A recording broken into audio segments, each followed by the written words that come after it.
Hi, my name is Emeka Warrell, and welcome to Growth is Personal. Each week, I share insights and strategies that will equip you to accelerate your personal and professional growth and bring you conversations that will empower you to thrive in life, career, and business.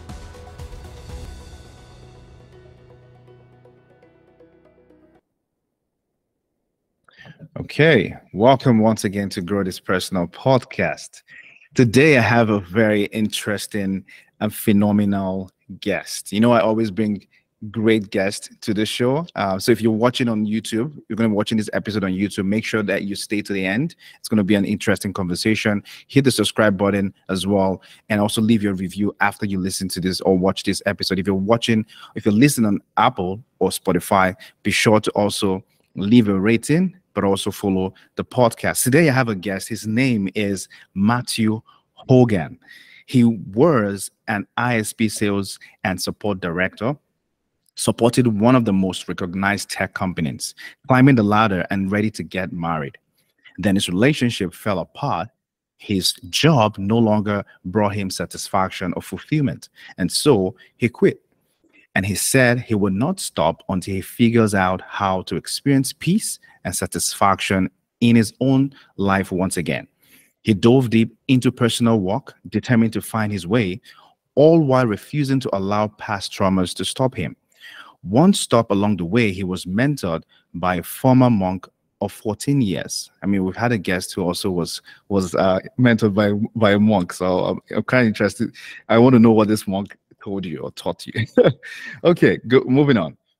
So one stop along the way, he was mentored by a former monk of 14 years with the focus of mastering his own mind.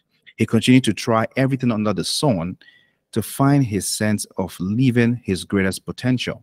Meditation, golfing, yoga, breath work, traveling, coaching, therapy, psychedelics, retreats, hiking, to name a few. Through his search, he became a coach, a guide, and a powerful working partner for many of his clients, colleagues, and friends. The path he walked has been critical through line for him and has helped him remember who he truly is and the way he is meant to live and experience life to the fullest. That's an episode on its own. But what an introduction. Matthew, it's so exciting to have you on the show here today. I know it's going to be a great conversation. But before I go into our conversation today, there's some things that I probably haven't said in my introduction of you. Tell us a little bit about yourself and your background and what we can understand to know where you are today.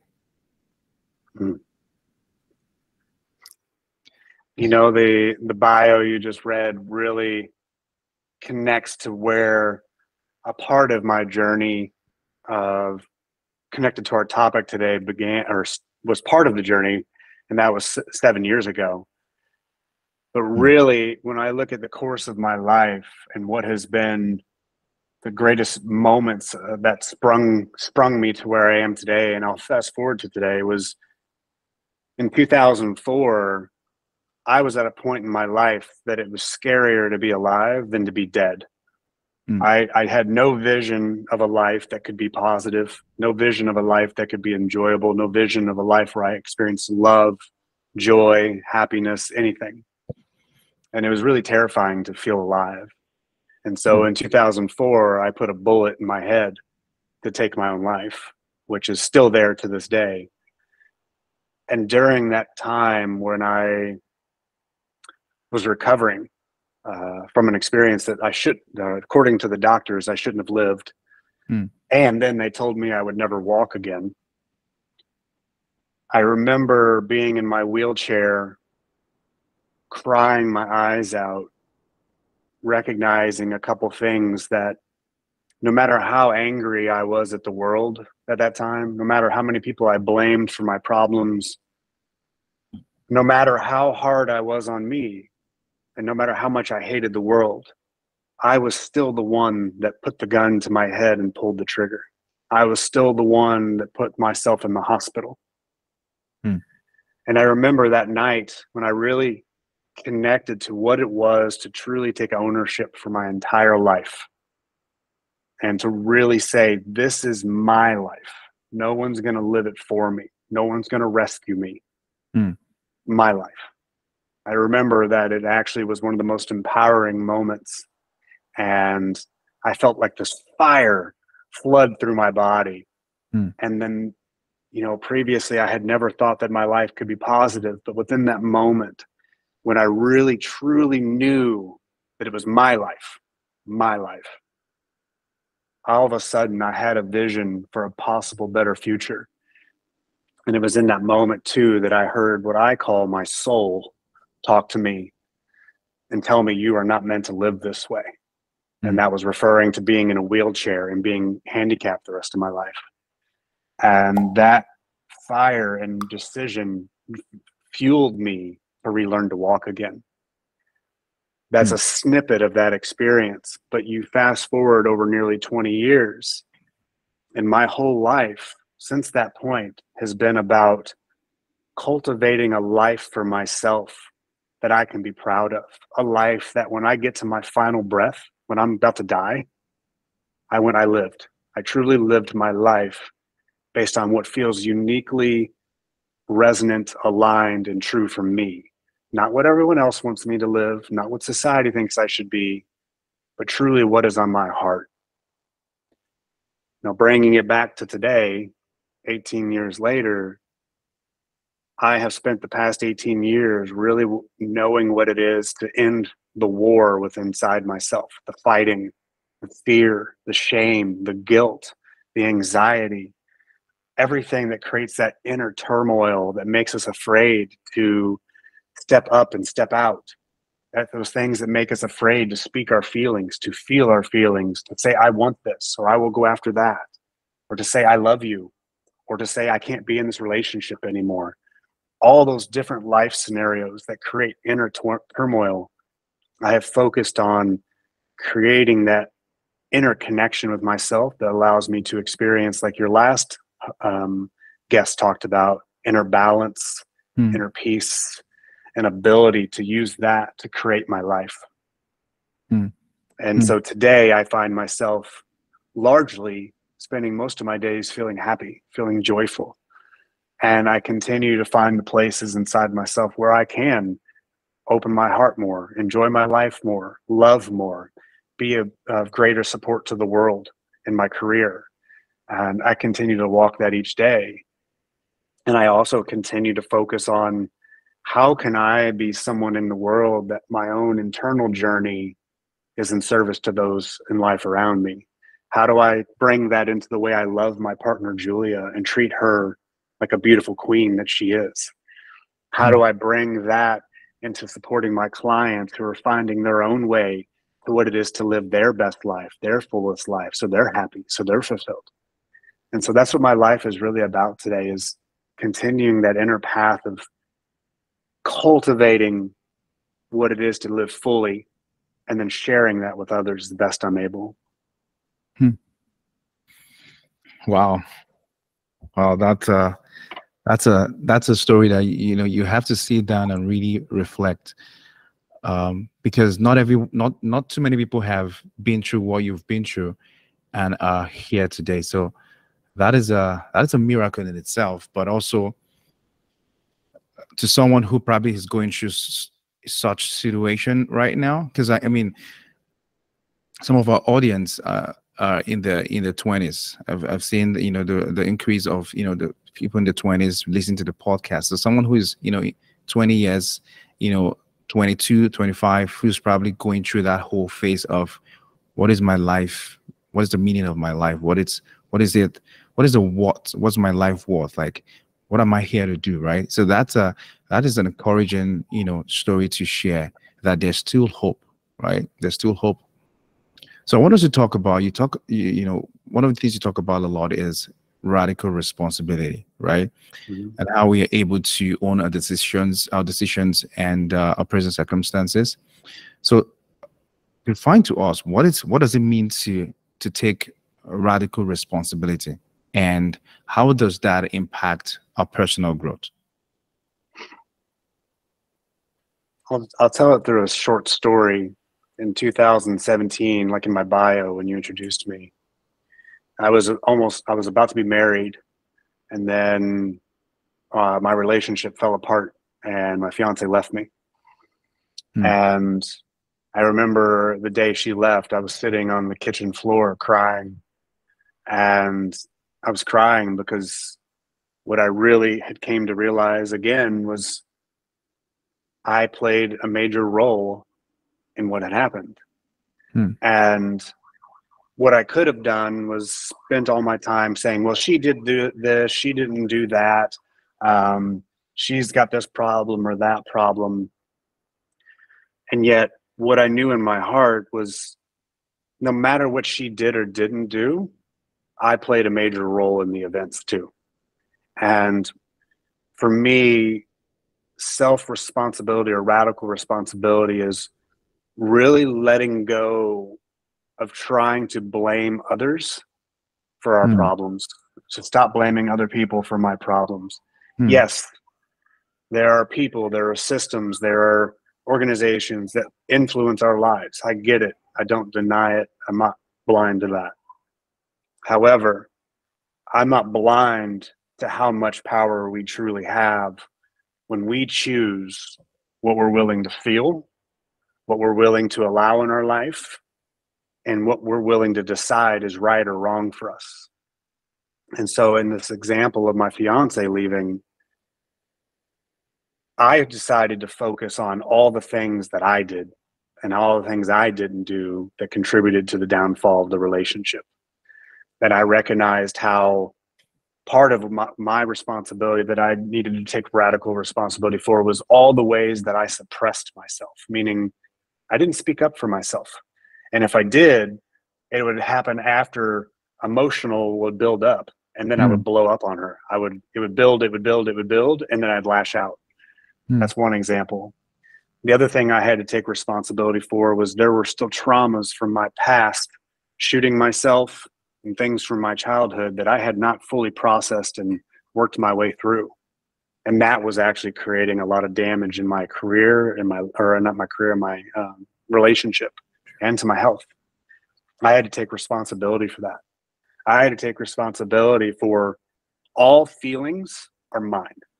No one makes me feel anything. Any feeling I have is a reaction to something out here, but it is still mine. And I had to really let go of this illusion that people are at fault for the way I feel. Hmm. And the more I took responsibility for my thoughts, my feelings, my decisions, and every action and the way I see the world, I recognize how that actually empowered me to change every area of my life. Hmm. But I had to first stop trying to blame other people so that I could use that as a way to stand still. Hmm. Hmm. Okay. So I love what you said about the radical responsibility, the ability to stop blaming others for, you know, the outcomes or the situation that we're going through. But at what point do you realize that that was necessary? Like, because I mean, it's easy to blame others. Like that's the Mm-hmm. quickest way to get, you know, to feel good. Sometimes, you tend to feel good by blaming others, so it's not on us. But at what point do you realize that that was not a solution? Like, what was the thing that that stirred up in you that realized that, okay, I have to take responsibility? What were the things? What are the Like, what triggers? are Or what? a couple moments that taught me Yeah. that? Hmm. Well, I'll give you a business example and a personal life example. With my fiance, what I realized was I kept trying to control her. I tried to make her act a certain way so that I would feel okay, Hmm. meaning I needed her to behave a certain way so I could maintain happiness and I could maintain this feeling of love. But if she didn't act a certain way, then I would become scared. I'd become anxious. I'd become angry. And Hmm. so what I realized was I was literally trying to manipulate her to make me feel a certain way. And for anyone listening, that has attempted to control someone and it didn't work out too well that probably know what I'm talking about. Hmm. And I'll use your last episode with Luke Iorio as an example. I was trying to use the external world to make me feel a certain way rather than finding a way to feel it myself. Hmm. And so that is the personal example. In business, when I was supporting Google, I'd had a really successful business meeting. And then the vice president that I reported into came and told me, he goes, "That was a great review. And I'm curious, tell me about your childhood." He goes, "What was your childhood like?" And it was just this weird question for me. We're out in the hallway after a business meeting. Hmm. And I was like, "Well, it was actually pretty challenging." He goes, "You do really well at your work, but I can see where you really are not confident in yourself and that your confidence is weak." And it hit me like a punch in the stomach. It was Hmm. like someone punched me in the stomach. And I wanted to get mad at him and say, "You don't know what you're talking about. You're wrong. You're wrong." But it was all around the same time when my fiance had left too. And I went, "Oh, look at this." Hmm. I'm trying to say he's the problem. But truth is, if I'm confident in myself and I feel good about who I am, I wouldn't be reacting that way. And so Right. that too was a note that showed me, oh, there's something more going on here. There's something more I need to look at.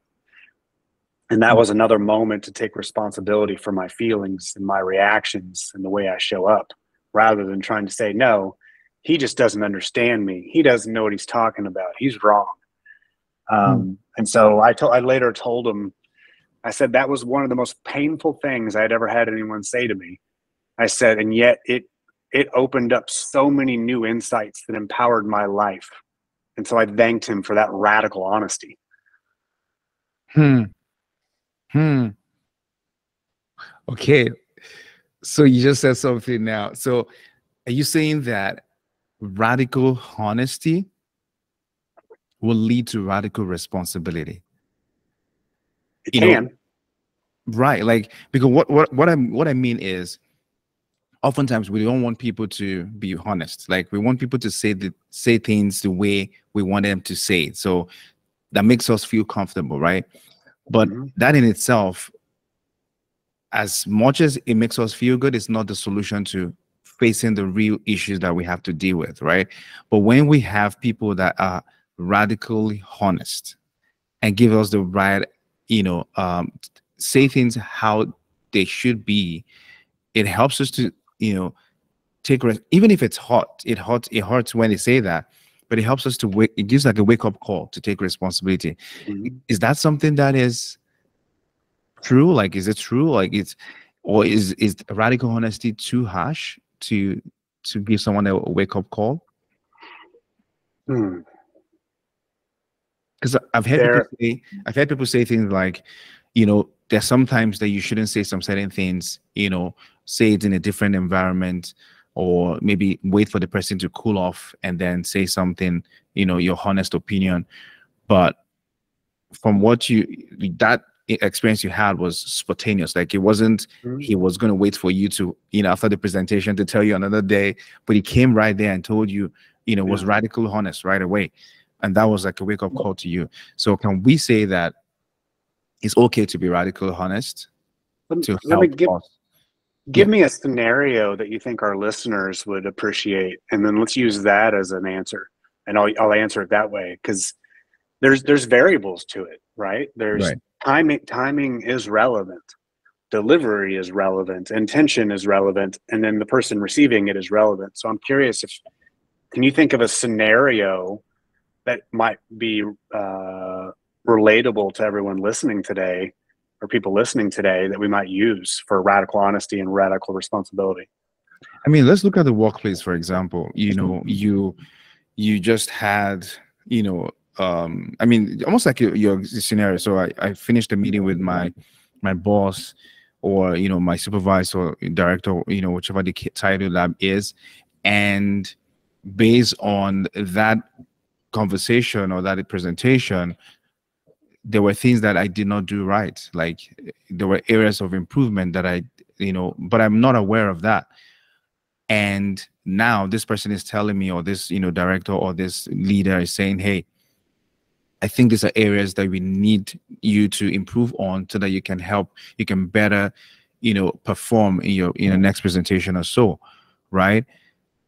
For me, sometimes at that point, that might be too harsh. Like, okay, I just finished a presentation. I'm supposed to, what are the good things that I said that should be helpful, or like that, maybe praise, like appreciation of what I've done, rather than telling me that there are areas of improvement. So in that kind of scenario, in a career, in a professional setting, should we lean more into, honesty, or should we just, um, ensure that the person feels good at that time and then maybe tell them later?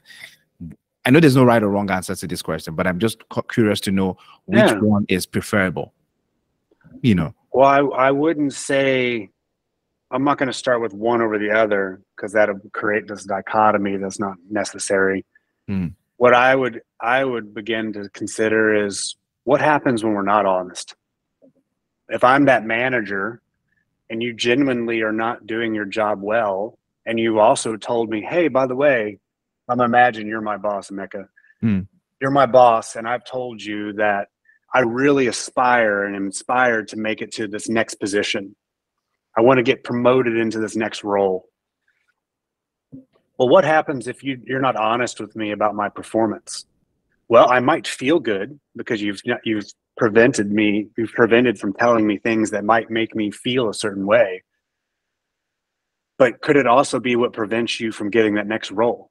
Because if your performance needs to improve for you to actually qualify for that role, would you rather someone be honest with you and your feelings get hurt a little bit so you can get the role? Or would you rather stay comfortable? I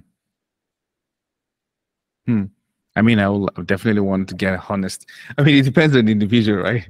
Some people might feel, I definitely want to have a honest feedback, right? And, and then there's more dynamics to it. To just be honest, in this same scenario, you may very well have a boss, and I'll keep calling you my boss, Emeka.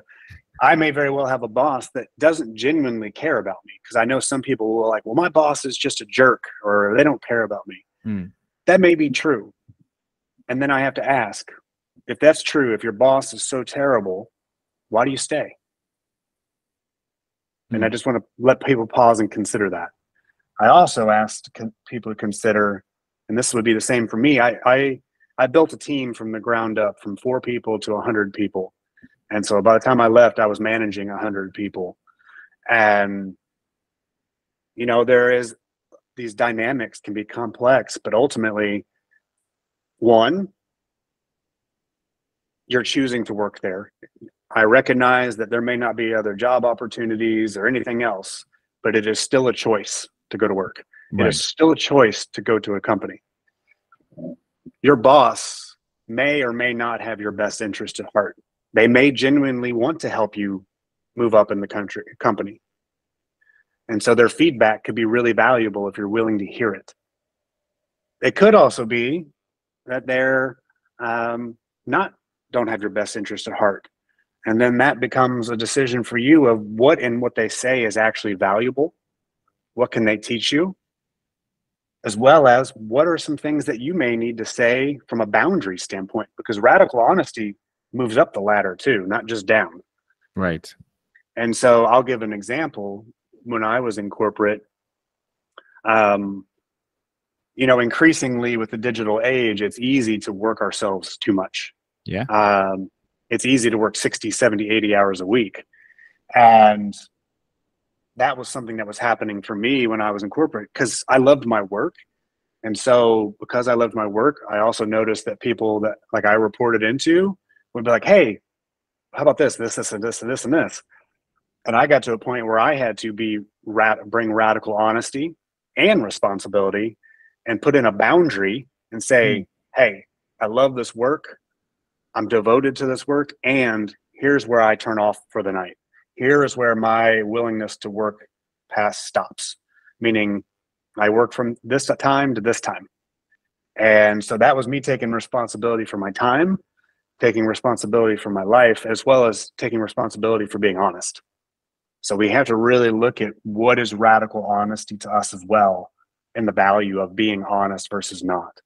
Mm. And, going back to my relationship, we also have to look at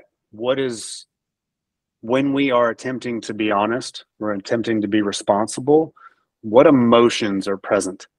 And what I mean by that is, and this is coming back to something you said earlier about timing. If I'm feeling angry in the moment, I probably don't want to say completely what my brain is telling me to I say. mean, yes. Radical honesty in that moment may be, I am angry, feeling angry right now, and I need a few minutes to cool down so I can come talk to you in a way that I want to talk to you. That's responsibility and honesty. Mm. And I could keep going into multiple scenarios just around these two examples, but I'm curious what you're hearing and what stands out as potentially useful. I mean, this is very valuable because, my curiosity was around the idea of, radical responsibility means, taking ownership and all, but it also has to be a place where we have to be honest about our current situation and honest to welcome some kind of feedback that would help us, take charge or ownership of our life. So for me, the balance, the honest and responsibility goes side by side, right? Yeah. And that's a very key, aspect of this conversation. Thank you for sharing that. I want to move quickly into the aspect of the mindset, because a lot of times to take responsibility comes with a different kind of mindset. Now, what kind of mindset? How could someone cultivate a mindset that is required to take radical responsibility? Like, what kind of mindset should that person have? Well, I'm curious, especially when it's an unfavorable, situation or condition or challenges. What kind of mindset should that person have? let's try something fun. Okay. So give me a scenario. What would be a good scenario that you would call unfavorable that we want to use? Well, I mean, let's look at it's a favorable situation where, for example, you you just got laid off, right? Mm. And you probably were not, you didn't see that coming. You probably have given everything in that company, you've done your best and all of that, but here you are, you're getting a letter that you're being laid off, right? Now, for some people, that could mean several things. Okay, fast, there's loss of income and all of the whole things that's going on, within their head. And it can lead to a lot of things like depression and the anxiety of what the next steps will look like and all. At that point, I've been through that situation before where you can begin to go all down the drain and blame and say, hey, why I giving on my all and all of that, and then don't put an effort into moving on. At that point, what kind of mindset should I have to be able to take responsibility for the next step? Like, I've lost, my job is gone. What do I do right now to put myself in a position where, number one, I don't be in that position again, right? And I think this is one I wanted to talk about. So how do I take risk? What kind of mindset should I have to take responsibility so that I'm not in a position where I'm getting laid off? I know this is an external factor, like getting laid off is not within your control, but how can you be in a position where that doesn't happen again? Okay. So what you want to talk through is, imagine that you just laid me off, Emeka. You're my boss. You laid me off. And a tendency may be to blame. Money's no longer coming in. There might become a loss of effort to want to make steps. And I also want to know that when I do find work, how do I prevent it again? Right? Yes. From what I've shared so far and what we've been talking about so far, what do you sense is the mindset? I mean, one mindset definitely would be that, and one that comes to mind, I probably we haven't discussed, that is the fact that, no matter the situation, that I'll be able to go through this and it's just a phase, and I'm definitely going to go through this and succeed. So having that mindset of resilience, where no matter what I'm facing, I'm going to go through this and succeed. But also knowing that, this is, it's just a setback, but it's not something I should take personal. It's not in there, they have their reasons why they do what they did. But for me, it's taking responsibility for my life, right? And the fact that I have to keep growing, I have to keep, get another job. So I think the mindset there is just having that sense of ownership, that this is on me. And also, having a growth mindset that, okay, I probably have to do some other things to equip myself so that I can be in a position where I am of much value. Maybe if I'm of much value, they probably won't lay me off. That might be a scenario, but I think those are the two things: taking ownership and having a growth mindset, that there's something else I probably should be doing to get, better. I don't know if that answers the question. Yeah, I'm going to add some nuance and depth to it if you're cool with that. Yeah. One, you made the statement of if you're laid off, you may not, after you said something about positioning yourself as valuable, you said, well, if I was valuable, I might not have got laid off. When there are individual layoffs, I actually want to note the difference between a termination and a layoff. A layoff typically is more of a business decision rather than individual performance related. Yes.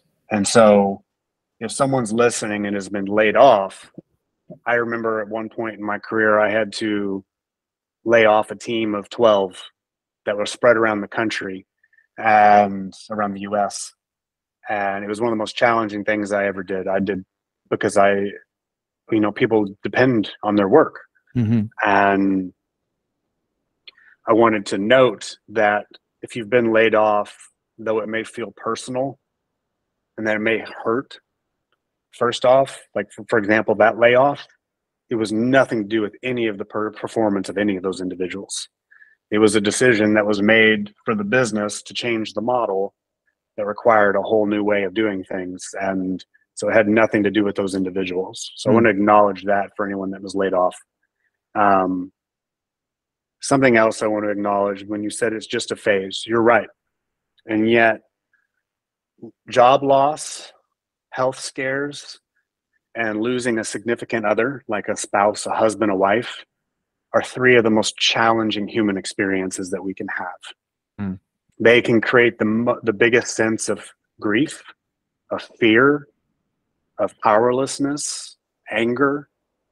And so while yes, it is just a phase, acknowledging that this is actually one of the most difficult things we can go through as a human is really, really important. And that's actually a part of taking ownership of it and going, oh shit, this is actually, it's normal that this is hard. It's not meant to feel easy. Yeah. It's also okay to say, you know what, if you truly have feelings of anger for the company, allow yourself to be angry, feel the anger, let it just be felt and let it process through. And then get to the point where you decide, okay, I don't like the way they did things. I'm not pleased with the way they did it. But then get to the point that says, okay, though I don't like it, I accept that it did happen. And now that I know it's happened, I accept it. Now what do I need to focus on for myself? What do I need to focus on to move through this, to your well-placed statement, this phase? Then the statement of I will succeed. That confidence is really important. And yet, as humans, a lot of our emotions and things like that are fleeting. So I may wake up and feel like, okay, I'm going to succeed. I've got this. And then that first person you reach out to for a job and they don't respond to you, they ignore or they decline you, you may feel deflated. You may immediately feel like, oh, maybe I won't succeed. And so then you put off job searching for another day.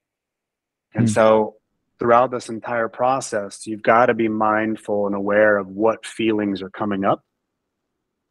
You can remember that this is a big phase long term, but in the moment, if I'm feeling powerless, I'm feeling weak, I'm feeling scared, We've got to first by begin acknowledging that. That's taking ownership. That's taking responsibility. I take responsibility that right now I feel afraid. I take responsibility that right now I feel angry. I also take responsibility right now that by allowing myself to feel this and to acknowledge it rather than run from it, it's also what will allow me to more likely come back to a place of confidence. Right. Because what happens in cases like this, and this is, I'm going to keep using this job loss, if we tried to deny that we feel sad that we lost our job, because by the way, if you leave a job that you have been a part of for a long time, and you lose a job where you associate it with safety by making money, you're going to feel scared. You're going to feel sad. You're going to feel grief. And you have to own that and honor that and take responsibility for those feelings, not as a judgment, not as a bad thing, but as a, this is normal to feel this way. And I'm going to let myself feel it and not going to fight it. And I'm not going to judge it. Because if you judge it, if you ignore it, if you suppress it, it will actually slow down your job search. Yeah. It will slow down your ability to actually resolve the emotional turmoil of the loss.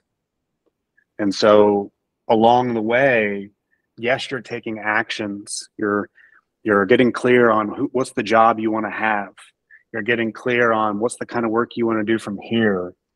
You're getting clear on what are my gifts? What am I good at? And what do I want to do next? What allows you to do that from an empowered place, meaning it's not I'm just looking for another job for the sake of another job, but to come at it from a place of, no, what do I really want to do? What's the job I really want to have? And seeing it as an opportunity. You've got to be willing to take responsibility for those feelings of powerlessness, sadness, grief, anger, and fear. Otherwise, they'll control you and they will keep you stuck. And so there's more I could say, and I don't want to keep going too long. And if anyone's listening and wants to know more, reach out to me. But we've got to take responsibility for those feelings and allow ourselves to not acknowledge them and feel them, because they will be the gateway to the confidence that we want and the clarity we want to actually come into our next phase of our career even better off. Right. Okay. And a good example for me was when I left corporate. I left to start my own business, and I was so convinced that I was going to, like, everything my client list was going to fill up in the first year.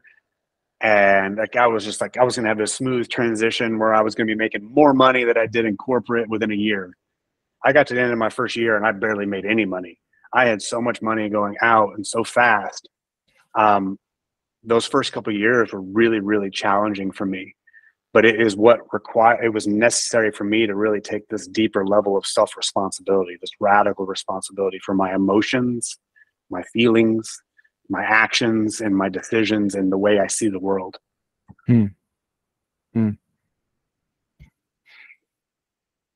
Wow. Let's Was talk that about useful? Oh I said yeah, a lot of things. yeah. It's useful because I mean we're in a time where there are a lot of job loss. People going through layoffs, and I think having this conversation around how people can bounce back, how people can navigate that period of uncertainty is very important, right? But let's talk about can you provide some strategies or some, exercises that our listeners or viewers, people watching, can start to embrace to take radical responsibility? What are the strategies? What have you done? Let's say, for example, you said, your relationship, and now you sound like you're in a relationship right now. So what were the things you had to do to be able to embrace radical responsibility to change the outcomes of your life? I'm going to say this in two ways. I'm going to say my path of it, and then I'm going to offer people an invitation to create their own unique way. Because I'm not here to tell people how to live their life. I'm here, I'll offer some direct experiences I have, but here's what I love about being human. Though we can learn from each other, we all feel most fulfilled and most invigorated by our life when we also find our own unique way to do things. And I want to make sure that I honor that, because I'm not here to tell people that I have all the right answers. Right. That makes sense. So what would be more useful, you sense? An example, a business case example, or a relationship-based example? Let's talk about relationship. I think we spent a little bit more on corporate and all. So let's talk personal. I'll go back to the example when my fiance left back in 2017. I had to, in that moment when I'm sitting there on the kitchen floor, where I had nothing to distract myself with. I was at a point in my life where I was not willing to use alcohol to ignore it. I was not willing to go and lose myself in work to ignore it. I wasn't willing to go lose myself in countless sexual partners to ignore it. I wasn't willing to use a lot of the things we use to numb and ignore our problems. That was the first thing, was just noticing, okay, she's gone. And I first began to notice that those urges, go drink, go sleep around, go party, and all these things that were really just disguises for me hiding from the hurt, hiding from the sadness, hiding from the anger, hiding from the pain. And so I had to first begin by really just being clear on what was I driven to do in the moments following the event. What was my mind trying to tell me to do? What were my emotions trying to make me do? And so for me, it really began with noticing that. So first level of responsibility here, radical responsibility, is what is it that's happening inside of me, and what is it trying to convince me of? What is it trying to tell me to do? And what are the emotions behind it all? And so that was really, really the first step. And so for anyone listening, let's say you just had a fight with your partner. It doesn't even have to be someone leaving you. It doesn't have to be the full big bad event. It can be, I had a fight with my partner, or I don't know how to communicate with my partner.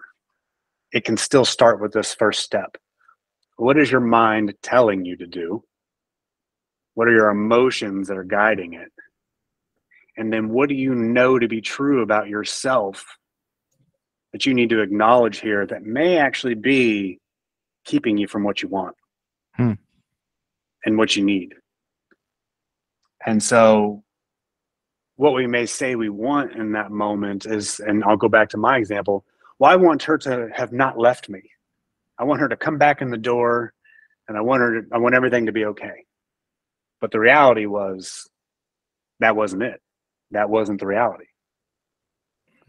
And so though I wanted that, I had to pause and go, well, that's not the truth. That's not what's happening right now. So what needs to happen? And I had to really get clear on, in this moment, what did I do or not do to cause this experience? Right. And so that was where I began with, what is it that I'm actually responsible for here? And so if you're listening, and it's the example of your partner's left you, you've had a fight, or there's some scenario that's challenging, what is it that you're responsible for in this? Like, truly. Can you pause long enough to say, I'm going to stop blaming them for anything. I'm going to stop judging them for a moment and just turn and look at myself and say, what am I responsible for here? What am I responsible for in the way I communicated or not? What am I responsible for in my feelings? What am I responsible for that created this result ultimately? Because any outcome that we want, whether it is a better relationship, more money, better sex, better health, we don't necessarily control the outcome, but we do have influence over the inputs that support the outcome. Right. So if I'm saying I want a partner that loves and adores me, well, what's my role in that?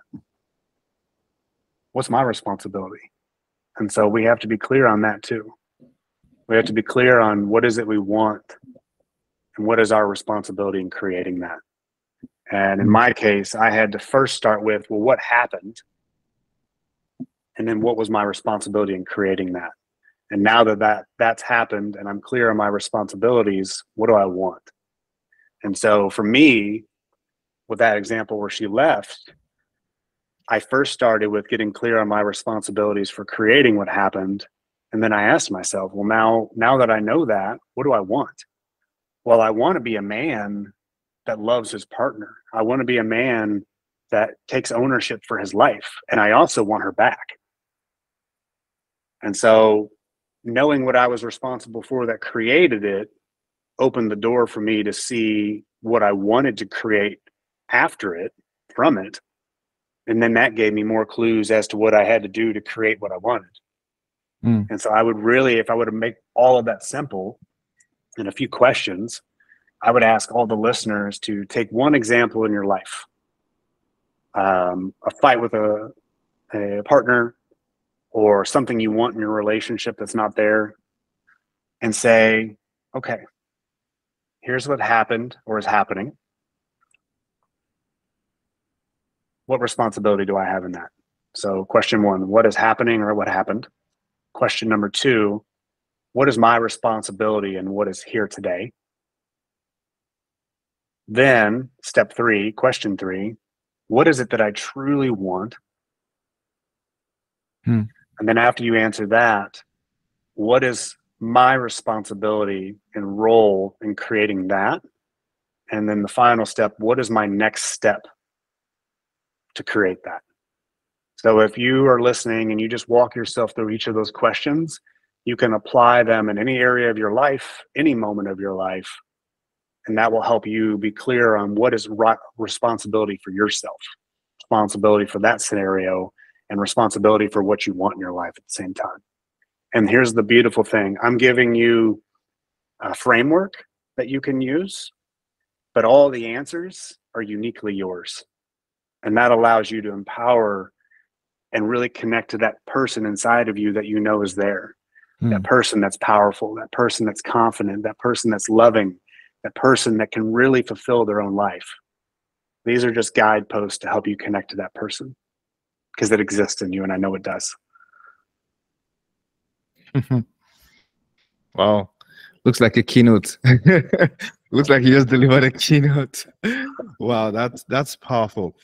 And I think anyone listening and watching this, is it calls for a deep reflection, because there are probably things that you're going through right now that you can see in all of this conversation that, okay, this is what is really going on. This is my responsibility of and what has happened, and this is the life that I want to create. This is the outcome that I want to create, right? And what is my role in creating that outcome, and then getting to work to create that outcome. So there's a framework, and I believe that as you apply it, it's going to be something that would impact your life and the outcomes that you want. I mean, for us here at this podcast, Growth is Personal, we believe that it's personal. Every growth that we desire is personal. As much as we take all the lessons and experiences from other people, we have to personalize it in a way that is applicable to us. So thank you for sharing that, Matthew. One more question before we wrap things up. Yeah. And this is around, I know you shared your lived experiences or your living experiences. I want you to talk about, how do you differentiate between accepting responsibility for actions and being kind to ourselves? Like, how do you strike that balance? Because a lot of times, for people who are, the perfectionists, who always want things to be done in a certain way, how do you then balance it, from being kind to yourself and taking ownership? So the question is, how do you balance taking ownership and being kind to yourself? Here is one of the biggest confusions that I've experienced and I've seen with my clients and everyone and so many people that I meet. We assume that they're two different things. We assume that taking responsibility and being kind to yourself are two different things. which implies that to take ownership, you have to be hard on yourself and not care about yourself. Mm. Mm. And so what you come to realize when you walk this path of ownership and radical responsibility over time is that actually, the more you truly know how to honor and care and love yourself, the better you're able to navigate your relationships in your life in a way where you can share that with others, which will also improve your results, your impact, your income, your health, all of it. Mm. And for so long, I took ownership for everything, but the one thing I didn't take ownership for was that actually what makes this so damn hard is I haven't remembered how to actually care about myself yet. Mm. And so it's an evolution. And so my invitation would be for anyone that thinks that ownership and caring about yourself are separate, I would encourage them to consider, how are they one and the same? Mm. That's right. That's right. And that's a powerful way to look at it, because a lot of times society itself has not helped to shape thinking in the direction of, taking ownership sometimes means bringing some form of hardship to yourself, or being tough on yourself, or being, the different means, you see people doing all sort of things, because they have to be able to create a certain experience. But what you're saying now is that you can be kind to yourself and still take responsibility. You can give yourself some grace and still take responsibility. You can honor your value, your story, your experience, and still take responsibility, right? Powerful. Something I'll add to that. When I was going to therapy right after my fiance left, that was actually a really caring and loving thing that I did for myself. Mm. But I didn't relate to it in that way. I knew I was present to the energy and the decision to take responsibility, but I didn't yet feel the care and genuine kindness towards myself in it yet. And so what I mean by that is, as people are moving forward and considering that question of how are responsibility and self-kindness one and the same, you may find that you're taking steps that intellectually are kind and caring for yourself, but you may not feel the warmth of it quite yet. And that's okay. It's a part of the path to grow into that feeling and start to be able to say, like, for example, me now, some of the morning practices I do to really give me energy and support my day. I used to do them from just the mindset of like, I've got to do it, discipline. But now it's this energy of, yes, it is discipline, but I feel and can tell that it's actually something that genuinely cares for me. And guess what? When I feel that for myself, I bring that same care to my partner, Julia. I bring that smile to come talk to you. I bring that smile and that care when I talk to my clients. And so the more that feeling of care grows in me, the more I'm able to also share it with others freely too. And so if you're just starting out or partway down the path of taking responsibility and also feeling what it is to care about yourself, you may notice that some of the things you're doing are caring, but you may not feel the care, and that's okay. Give it time. Just keep at it. Keep at it.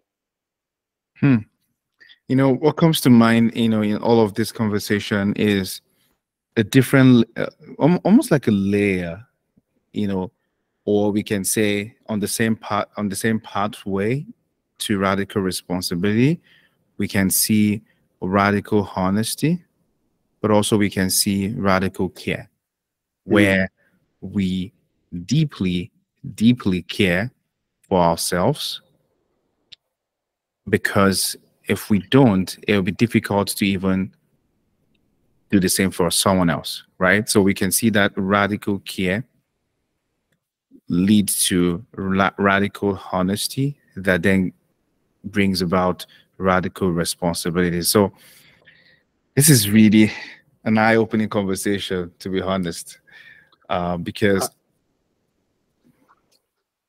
I feel like, that someone needs to hear this. Feel that so strongly that someone needs to hear this, that taking responsibility for your life doesn't have to be hard, doesn't have to be difficult, right? And I know, I mean, society or the external factors will be there, but when we can truly care, radically care for ourselves against what every other person is saying, we can truly begin to realize that, huh, this is this is who I am. This is why. This is without me doing this for myself. I mean, how am I going to also help someone else, or even impact the world? So yeah, I just thought I'd share that I from drew what you're saying. something because we've talked about radical responsibility, we've talked about radical honesty, and then radical care. And I wanted to make a visual of this because Mm. if we look at radical responsibility, it's not the best drawing in the world, Right. but radical responsibility in concentric circles. Responsibility encompasses care and honesty, Hmm. meaning that Hmm. within radical responsibility exists radical care, radical honesty. Hmm. Hmm. And so they exist within each other. Jordan. And so I share that because they go together. They're not separate. And it's our own unique journey of finding our way to see that and to feel that and to know that and to live that. Yeah. And Especially. Yeah. Go go ahead. ahead. I was just going to say that, you made the comment that it doesn't have to be hard. What makes it hard and what makes it really challenging is the way we fight ourselves. And what I mean by that is the hardest thing we can face is ourself. Hardest thing we can face are those feelings that we've been ignoring. Hmm. The hardest thing we can face is acknowledging, I feel weak, or I feel scared, or I feel out of control. Because a lot of us can believe that if I face that, if I acknowledge that, then I'll be consumed by it. I'll get lost in it. But what often happens is it's actually the ignoring of that, the running from that, that actually makes life hard and is also what keeps us in an ongoing cycle. And so it can become easier the more we can grow in that relationship of care. Yeah. I mean, while you're talking now, this can even be taken to the workplace where, leaders or organizations can begin to look at this. You hear a lot of times, our people are not, our people, need to be able to do this and all of that and take responsibility. But if we look at it from the lens, for those who are leaders who are listening to this episode, we can begin to look at that. If you want people to take responsibility, right, for the growth of the organization and take it on their, as take ownership of what they do, then you have to start from a place of care. Like, you have to radically care about them. And you also have to add the place of honesty, right? For example, where you talked about, I've seen scenario where people don't get that honest feedback, and then the leader waits till the end of year performance review, and they just say, hey, this is what, why you shouldn't get this promotion, or this is why you shouldn't have this pay raise, because you were not doing some certain things. Well, if you had given this person a radical feedback, or honest with that person at that time, they probably would have been able to improve themselves to be able to meet up with that performance. So it also applies to the workplace. We can, if we want people to take responsibility, it's also on us to radically care about them and be honest. If those two come together, you see people take responsibility because they know you care and they know you're going to be honest with them. Yeah. And then that gets into a whole relational dynamic of trust, Yes. which Yes. would be a whole nother episode. Yes. Oh man, this has been I never knew it was going to take this turn, because it's almost like I was talking to Luke in one of the episode, and our last episode, it was more like a retreat kind of session. And I think it's really this episode is timely, especially with the conversations around well-being, mental well-being, and all of that going on in the workplace now. People need to hear this, that self-care, radical care, it's okay. It's okay to look out for yourself, right? Before you go, Matthew, I asked my guest a final 3 questions. Now you can respond to the questions in one word, or you can expatiate on the word. The first question is, if you were to give an advice to someone who is in their 20s around this topic of radical responsibility, if you were to give them one piece of advice that you wish you knew, when you were in your 20s, what would that be? You said one word? It could be more than one word. Devote yourself to knowing, uncovering, and growing a connection with what I call your inner teacher. And what I mean by that is all of us have an internal guidance system. But the thing is, many of us, including a big part of my path, is culturally we are influenced to look out here, look out in the world, look at media. Media will tell me what I need to know. That next person will tell me what I need to know. But when we all get quiet, we all know that we have an internal guidance system that tries to guide our lives when we can really listen to it. And so my greatest advice for someone in their 20s is focus yourself on growing that relationship with yourself, because that will feed your finances, your health, your relationships, and living a life that you look back to be really proud of. Awesome. Second question. What is that?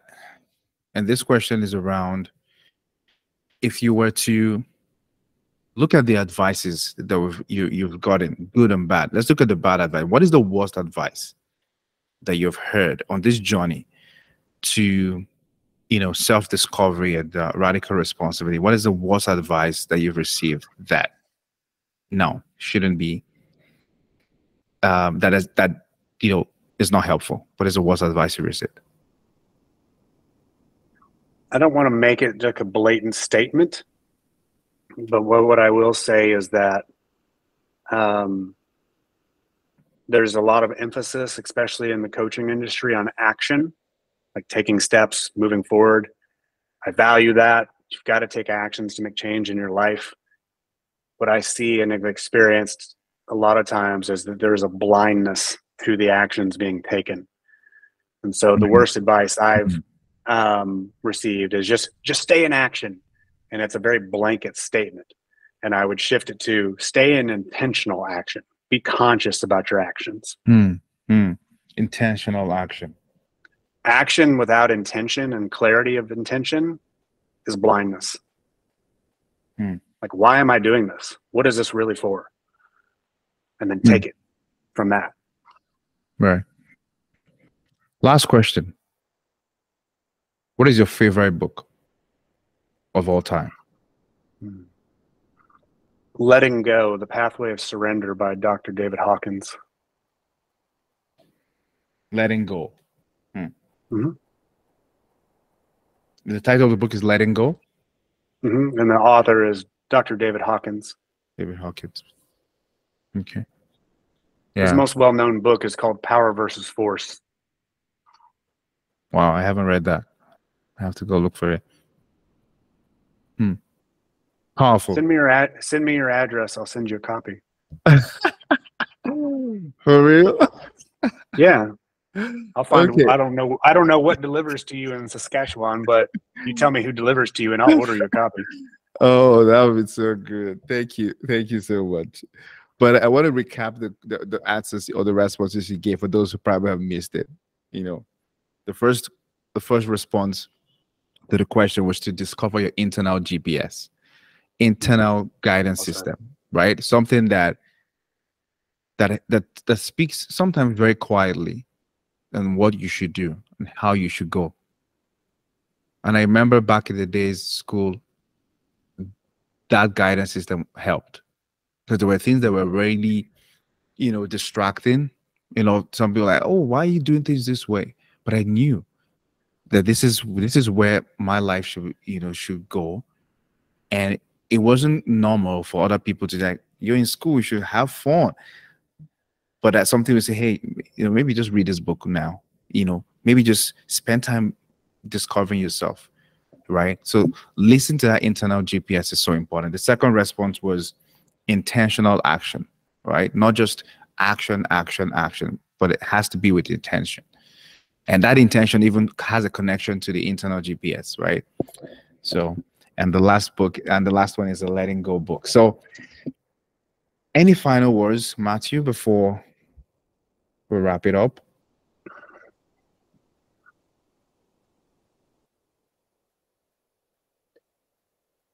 The radical responsibility, this content we've been talking about, can have that energy of force, fight, push. And that can be valuable for a period of time, and it has its necessary place.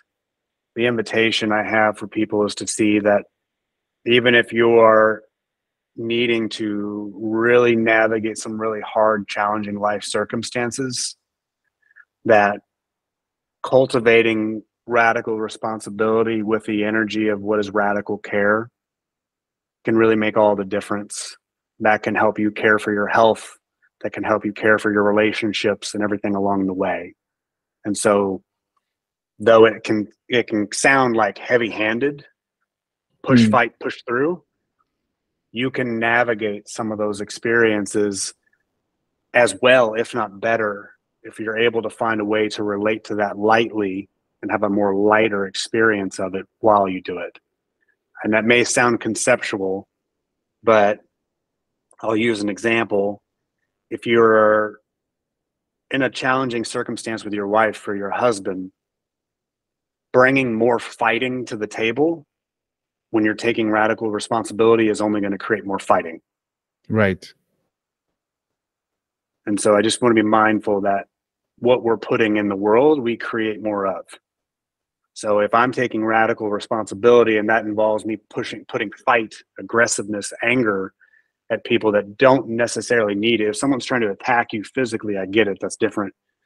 But beyond that, if you're taking anger and fighting to your boss or to your partners, you're just going to create more of it. It may be a step up from where you were suppressing yourself and hiding. But just know that what you're putting out will create more of. And so there's different levels that we can walk through. And if people are actually really interested to know more of that, I encourage them to read the book that I just told you about, because that can help people see the different levels to live from in a much more intentional way, coming back to internal GPS and intentional action. Yeah, sure. Wow, this has been an enriching conversation. I'm so grateful and privileged to have this conversation. I get to ask these questions, and it's almost like I'm learning.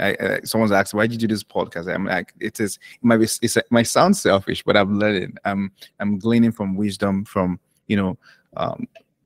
thought leaders and people who have lived the experiences. So, thank you for sharing, Matthew. I know you. If we were to give you more time, there's more you want to share. So, I'll save that for the next time you come on the show. Definitely. Or the podcast. So it was a pleasure to have you on the show. Thank you. We're going to leave for those who are listening and watching, you're going to find all of Matthew's information in the podcast notes, how to reach him, his website.